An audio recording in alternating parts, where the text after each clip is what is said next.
In this detailed Q&A, I'm unveiling the strategies that helped me generate $2.5 in affiliate marketing over the course of a year.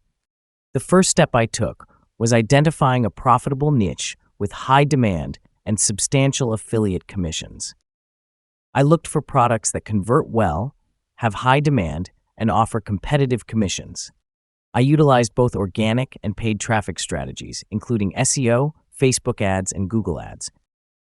Creating value-driven content that addressed audience needs was key to optimizing conversions. Scaling involved testing, optimizing, and automating efforts once I found what worked. The most important factor in high-converting funnels is offering clear value and building trust.